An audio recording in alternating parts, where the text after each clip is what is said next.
شوفوا ابليس شو يقول. ابليس يقول عنه وصف يدلكم ان ابليس عرف الخطه. ابليس تدرون ليش هو منقهر من ادم بالمعنى العامي؟ يقول ليش الله خلاه مستخلف في الارض وانا لا؟ اسمعوا ايش قال الله جل وعلا. قال ارايتك هذا، يكلم الله، شوفوا قله الادب، ارايتك هذا الذي كرمت علي لئن اخرتني، بس اخرني الى يوم القيامه لاحتنكن ذريته. ادم خلاص طلع منها مره واحده، لعب عليه لان ادم نبي لكن ما اقدر عليه. قال هو قالها ابليس ذريته، لاحتنكن ذريته. وش معنى احتنك؟ يلا انتم عرب. لا ما الحنك وينه؟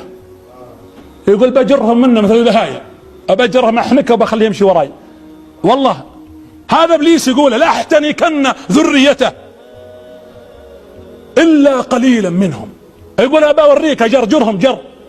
قال الله جل وعلا اذهب فمن تبعك منهم فإن جهنم جزاؤكم جزاء موفورا. وشوف التحدي من رب العالمين، واستفزز من استطعت منهم بصوتك.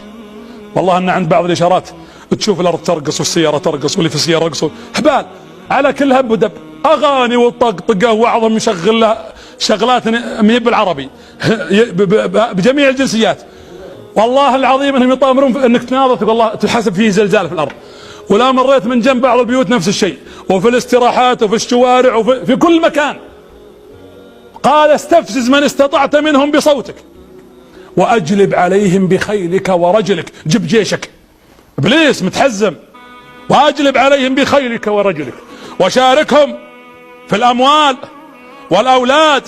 اسمعوا القرآن. وعدهم وما يعدهم الشيطان الا غرورا. لكن الله قال لا تخافون. احنا خفنا، احنا المؤمن ما يخاف الا عبادي ليس عليك لهم سلطان. ليس لك عليهم سلطان. الله يقول ليس لك عليهم سلطان. هذا المؤمن الصادق. ولذلك قال الله الا عبادك منهم المخلصين. لذلك انت خلك مع اهل الايمان.